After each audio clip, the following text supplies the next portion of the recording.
Spread the word about that. God is doing good things. The Holy Spirit is on the move here, and we are excited and embracing that. So, hey, we're going to wrap up our Sermon on the Mount series today. We've been talking about it for the last 7 Sundays prior to this. And today, as we wrap up, we're in chapter 7, verse 15, and we're wrapping up. Jesus started his sermon with 8 unique blessings. Right? They were 8 blessings. We sometimes call them the Beatitudes. That's the fancy church word for them. They were 8 blessings, but they were kind of upside down. And now he closes his sermon with 4 dire warnings. He opens with 8 blessings. He closes with 4 dire warnings. And again, the Sermon on the Mount is Jesus' longest sermon, right? His longest recorded teaching. It's right at the beginning of his ministry. His disciples are all brand new and they're all at his feet, but there's a whole crowd there because he's already been doing miracles, including his naysayers, right? The Pharisees are there, the crowds are there, and his disciples are at his feet, and his sermon is primarily to his followers because he is saying, this is what the kingdom of heaven that I'm establishing right now, this is what it's going to look like, and this is your part to play in it. We are still in that kingdom of heaven that Jesus established. It hasn't been completed yet. It'll be completed when he comes back. But we're in that same kingdom. So the words to his disciples are words to his followers, including us, if we consider ourselves a follower of Jesus. But as Jesus closes his sermon, he says, you got a choice to make. You have a choice to make. And that's how every good sermon should close, right? I was taught in Bible school that the difference between a sermon or preaching and teaching is that teaching closes with information, but preaching and a sermon closes with application and an invitation. An invitation to a change, an invitation to apply the Word of God into our lives and make a change. So Jesus does that in a big way right now, and he gives us 4 different illustrations in closing, and each illustration has just 2 choices. So he says this, he says you got to choose between the narrow gate and the wide gate. He starts with that. That's an illustration. So you got to make a choice, one or the other, the narrow gate or the wide gate. You have to choose to follow true prophets or false prophets. You got to see which is which and choose which one to follow. You got to decide, you got to make a choice to be either a true disciple or a false disciple. And he closes his whole sermon on that most famous illustration. You have to choose to build your foundation on the rock or choose to build it on the sand, right? You have a choice to make. 4 different illustrations, but each have just 2 choices. We don't like that in our culture, right? We don't like to just have 2 choices in our culture. We like to have a multiple of choices. In our culture, we want as many choices as we can, right? And you look at that when you go to the grocery store. Right? You go to the grocery store, and I don't know what the most overwhelming aisle is for you guys. For me, it's the cereal aisle. Right? The cereal aisle is astonishingly long. Right? I mean, it's just cereal. But there's an entire aisle. Usually it's the whole place, the whole aisle, one side is just all cereal, right? That's so many choices. Sometimes it actually goes into the other aisle as well. Have you ever been frozen and not literally, but like physically frozen in the cereal aisle, just like, I don't even know.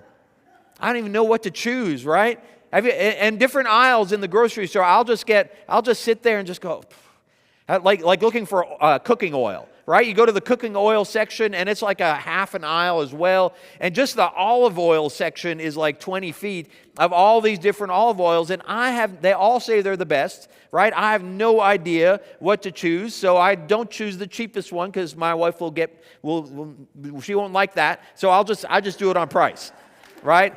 I'll go one up from the cheapest, and it's of olive oil. Well, olive oil is olive oil. I don't know. So You guys, we don't like simple choices in our culture. We want as many choices as possible. And it's like that as consumers, but it bleeds over into our faith and into our lifestyles and into our character as well, right? When it comes to religion in this country, man, there's so many things to choose from. I can do this or that or that, or I can do all these things. But what most people do in our country is that they just look at everything and just take a little bit of each, right? I'll take a little of that and a little of that, and I'll just make my own little custom creation, my own religion. I'm just taking a little bit of everything and putting it all into my own custom creation just for me. We don't go 100% into anything in particular, but we just take a whole bunch of everything and just put it all in there and just like, let's see if it works, you know? And that's what we do with religion. In our culture, when it comes to sexuality, right? There's so many choices. Right? I'm going to do this today, and I'll do that tomorrow, and I'll do that the next day. And there's just all these choices. And people just, whatever feels good in the moment, I'm going for that. Right? All these choices. We don't like simple, like it's either A or B.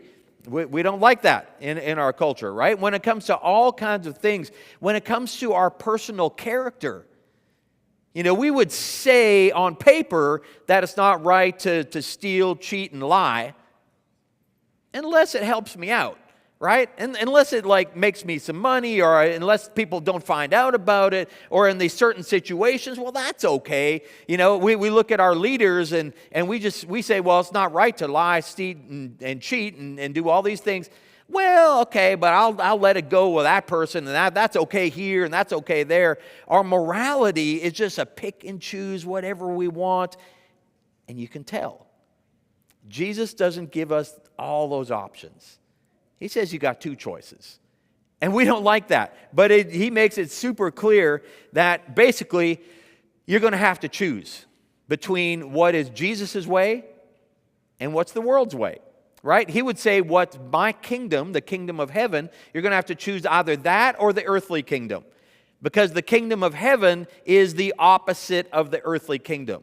And as Jesus wraps up his sermon, he says, you got two choices. Which are you going to choose? And he gives us these illustrations. So let's look at Matthew 7, verse 13 to 14, the first illustration. It says, Jesus says, enter through the narrow gate, for wide is the gate, and broad is the road. That leads to what? Destruction, right? Broad is easy. It leads to destruction. And many enter in through it. But small is the gate, and narrow is the road that leads to what? Life, right? And only a few find it. So the broad and easy road leads to destruction, but the narrow and hard road leads to life. And Jesus has been preaching, he's had remnants of this in his whole sermon, that broad road. Why is the broad road easy?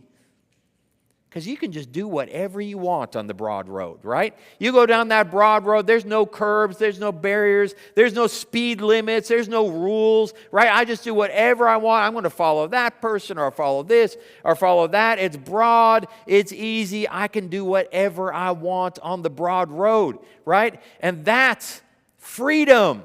And we love freedom in America, right? I mean, no country loves freedom as much as America. At least that's how much they talk. But you guys, the broad road is a freedom trap, right? Because we're free to do whatever we want. We don't realize, maybe sometimes until it's too late, that we freely choose something that traps us. We freely choose something that we get chains put on us, and that doesn't lead to the life that we are wanting. We want freedom because we want an abundant life. But we make these choices because we're free to make a choice, but it put chains on us. It's an addiction. It's a lifestyle we can't get out of. It's something that we're locked into and we're not getting any life out of it, but that's where we're going, right? There is such thing as a freedom trap. And that's why the broad road is so tempting, because you can be free to do whatever you want. No speed limits, no rules, just do whatever. But it's a trap. And I like that Monique mentioned that song, Break the Chains, right? I love that song about Break the Chains. Sometimes we're so free that we get ourselves into trouble, and we put the chains on us because we're free to put these chains on us. But Jesus can break the chains, but it's not the easy road. It's the hard road. It takes decisions. It takes something different. It takes walking that narrow road. The broad road is a freedom trap. I'm glad Jesus gives us directions for the road trip. Aren't you glad? Right? Because he made the map.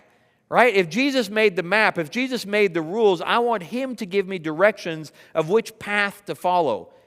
I don't know about you guys, but when I'm going somewhere, I always use Google Maps. Right? Even when I know where I'm going, I use Google Maps because I like the advice it gives me. Right?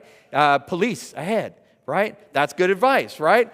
Object on road. There's always objects on road. I want to know. As soon as it says that, I'm looking, right? Where's that object? Right? Is it still there? I'll press that affirm button. It's still there. Police are still there, right?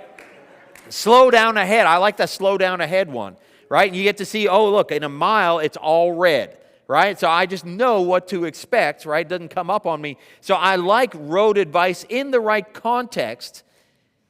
Now, when Rebecca's giving me a ton of road advice, you missed another turn. I can't believe you missed another turn. That was a really poor choice of a parking spot. You should have. There was a way better one over there. Look, the brakes are on. I know the brakes are on. I know the brakes are on. Right. So in the right context, road advice is great. Right. Road advice can be super helpful. Well, Jesus is the right context. Right. And he's giving us road advice. Look, you guys. Here's the road of life. You can choose whatever you want to do. It's your choice. You're free to choose whatever. But I'm telling you, one leads to destruction and one leads to life. Choose the one that leads to life. Have you ever been on a narrow path? If you've been hiking at all, you've been on some narrow paths, right? When you're on a narrow path, you have to be very intentional about where you're stepping. And that's the path of Jesus, right? The path of Jesus is saying, God, I'm going to be intentional about every step I take in life because I want it to align with your will. I want it to be where you want it to go, right? I want to follow you intentionally, so I'm going to watch what I do with my time. I'm going to watch what I put into my brain. I'm going to be careful of how I spend my finances. I'm going to steward what I do with my time. I'm going to invest into my family, right? I'm going to invest into my children. I'm going to invest into my marriage. I'm going to be intentional about life, and you have to do that when you're on a narrow path. If you're on a wide path, you can just go wherever you want, right? You don't have to be intentional. You just follow the crowd wherever they're going, and then you end up in a path to destruction. But on the narrow path, you guys, you have to be intentional. So I want to ask you guys, are you being intentional in your walk with Jesus? I went and hiked the Grand Canyon about 15 years ago, and I did something that's a little different. I hiked the Grand Canyon in wintertime. The pros on that are there's no one there. All right, so Grand Canyon can be crowded, but not in wintertime. When everything's covered in snow, there's no one there. I walked right up to the camp permit site that morning. I got my permit for my camp. There was no one at the camp, right? But they still were taking permits for that. So I got down the trail. I'm just like, there's no one here. I've got the Grand Canyon to myself, which is amazing. But I had to go through 2 miles of ice-covered paths, right, with 100-foot cliffs, zigzagging down the mountain with just on ice, right? And so the first 2 miles and the last 2 miles were ice. So when you're on a narrow path, you have to be super careful that you're going in the right direction and every step matters. That's what Jesus is getting at. Take that narrow path. You're going to have to be intentional. Follow me. I'll lead you. I'll guide you. But that will lead to the best life. How we steward our steps makes a difference on where we turn out on the end, right? That'll lead to full life. The other way won't. Jesus likes the gate illustration. John 10, verse 9 and 10, Jesus says this. If you want to know about the gate, he says what? He says, I am the gate. That's what he talks about the gate often, right? Follow that narrow gate. Who's the gate? Jesus is the gate. I am the gate. Whoever enters through me will be saved. They will come in and go out and find pasture.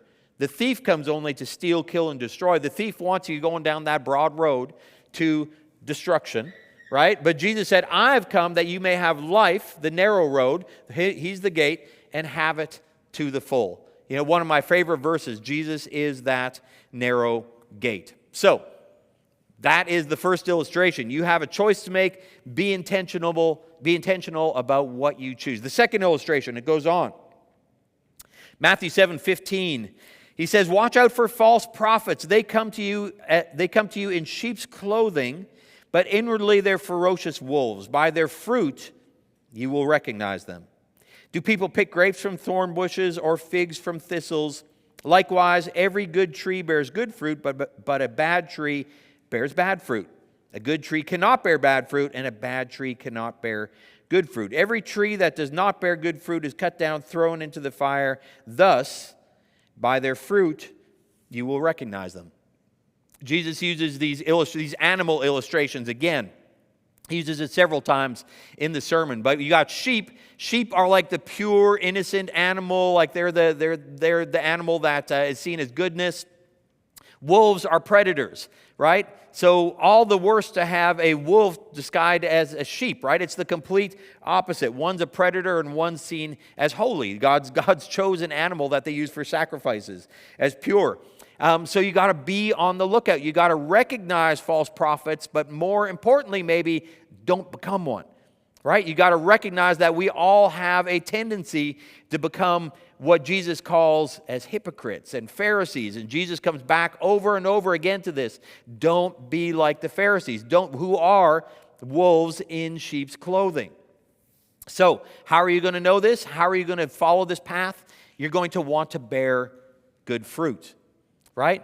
But here's the thing. If you don't follow Jesus, you're going to have a tough time bearing good fruit because you're not going to have Him at the center of your life, right? You can't, and He says you can't produce good fruit if you're a bad tree. The good fruit that you try to produce is not going to make you a good tree. You have to start with Jesus. And this is all kind of a salvation illustration as well. We are called to do good works, but the good works don't save us. We don't get saved by doing more good things. We get saved by Jesus, and the result should be good fruit comes out of our lives, good deeds, good works. That's the way it should go, right? It can't work in the opposite direction. We can't save ourselves by our good works. Jesus saves us, but if we're saved and not doing good works, we have to question ourselves, like, am I really saved if I'm not producing anything good in life? And Paul gives us a list of good fruit and bad fruit. You might be wondering, what's good fruit and what's bad fruit? Paul gives us a list in Galatians 5, verse 19, and it's not an exhaustive list, but you'll get the feel of where it's going with this. So what is good fruit? What's bad fruit? Paul says in writing to the church in Galatia, he says, whenever you follow the desires of the sinful nature, the results are very clear. It's going to be bad fruit. You follow the sinful nature, you go down that broad path, you're going to have some bad fruit, which are sexual immorality, impurity, lustful pleasures, idolatry, sorcery, hostility, quarreling, jealousy, outbursts of anger, selfish ambition, dissension, division, envy, drunkenness, and wild parties, and other sins like these. So he leaves it open, right? There's more to the list, but there's kind of a list to get you started with, right? Some of us might think, well, I'm not practicing sorcery. I'm doing pretty good, right? I'm doing pretty good. Some of these things are kind of easy. I'm not at too many drunken wild parties. I hope, Heritage Church, all right? Unless you're being a witness over there, right? But some of these things, right? Selfish ambition, that's a tough one, right? Envy, that's a tough one. We can't point the fingers at all the people who are doing all the bad things when some of those are real temptations for us. Right? So we got to watch. That's an example of bad fruit. But instead, the Holy Spirit produces this kind of fruit in our lives: love, joy, peace, patience, kindness, goodness, faithfulness, gentleness, and self-control. There is no law against these things, right? That's what good fruit looks like. So we got to ask ourselves, am I choosing to follow false prophets and have bad fruit, or am I choosing to follow good folks? Am I choosing to get involved, plugged into a church, and am I producing good fruit in my life, right? And if you're not producing good fruit, you got, well, who am I following, right? Maybe I'm following the wrong people down the broad path. All right, the next one, we got two more illustrations. The next one, Matthew 7, verse 21 to 23. This one I find scary. I found this scary growing up. It's a scary verse. Not everyone who says to me, Lord, Lord, will enter the kingdom of heaven, but only the one who does the will of my Father, who does the will of my Father who is in heaven. Many will say to me on that day, Lord, Lord, did we not prophesy in your name, drive out demons in your name, perform many miracles? Then I will tell them plainly, I never knew you. Away from me, you evildoers, right? I was scared of this as a teenager, right? Because what if I just think I'm a Christian and then I get up to Jesus and he's like, nah, never knew you, see you later, right? I thought, oh, what if I'm going to be surprised? But I don't think we have to have that fear, but we have to ask ourselves, are we doing what God has called us to do, right? Do the will of the Father. There are many, these folks who didn't make the cut. What do you notice about these things that they were doing? They were very spectacular works, right? They were works like miracles and casting out demons and prophesying. They were very spectacular kind of works that would stand out, right? But these were the Pharisees. They were doing great things on the outside, but the inside they didn't know Jesus. And again, he's getting at that with people. Hey, it's not about your how you look religiously. It's about what's in your heart. Are you humbly following Jesus? Are you humbly following? Or are you just having a showy religion, right? If you just have a showy religion, you don't really have a relationship with Him. Are you humbly following, even when it is not glamorous? Are you going to follow? His last one, and he closes on this, Matthew 7, verse 24 to 27. Therefore, right, having said all this, and he's closing his sermon. His whole sermon is coming to a close. This is the final choice he's giving to people. This is summing it all up. Therefore, if anyone hears these words of mine, all these words, this whole sermon, these whole couple chapters of sermon, if anybody hears these words of mine and puts them into practice, he is like a wise man who built his house on the rock. The rain came down and the streams rose, and the winds blew and it beat against that house, yet it did not fall, because it had its foundation on the rock. But everyone who hears these words of mine and does not put them into practice is like a foolish man who built his house on the sand. And the rain came down, and the streams rose, and the winds blew and beat against the house, and it fell, not with just a regular crash, it fell with a great crash. And notice that they're both building their houses, and they build their houses the same, right? So on the outside, it might look like someone who's not building his house on the foundation. Their house might look the same. Their family might, who knows? The house looks the same. The house was built the same. We all go through storms, whether we're following Jesus or not, whether we're built on a foundation of rock or sand. We're all going to go through storms, Christians and non-Christians alike. That's the same as well. The difference is the foundation, right? Building on that foundation, choosing that narrow path, choosing to walk through the gate of Jesus and doing what He said. That's the foundation. So at the end, verse 28 and 29 closes, his sermon is closed, and you just see a brief reaction at the end. When Jesus had finished saying all these things, the crowds were amazed at His teaching, because He taught as one who had authority, not as their teachers of the law. So the crowds left amazed. The Pharisees probably left mad, right? And His disciples left changed. The crowds left amazed, the Pharisees left mad, and the disciples left transformed on the inside. So you, congregation, what's going to be your decision from hearing the Sermon on the Mount? From hearing what Jesus said? We can either choose to be amazed and unchanged, and this is a lot of people, right? This is a lot of people. You might be, this is so good, but nothing changes, right? I listened to that message, and I'm inspired in the moment, but nothing changes, right? You might come to worship and feel God in the moment, but nothing changes. You leave amazed, but unchanged. You know your heart is in the right place, but God has a change for you.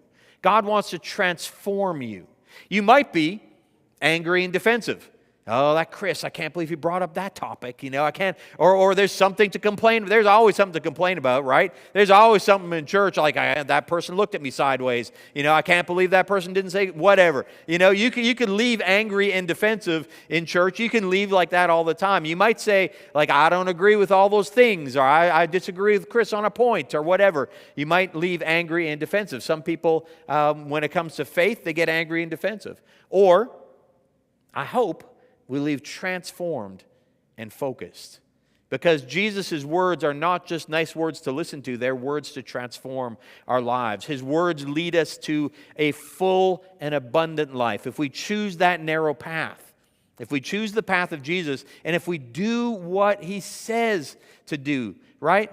There's grace. We're not going to be perfect, right? We're not perfect people, but we're walking in that direction. We're asking God to transform our lives. That'll make a big difference. We're going to close with that challenge and communion, all lined up in one. So the worship team is going to come back up, and you guys, this is like Super Bowl Sunday. We're throwing everything into this Sunday, all right?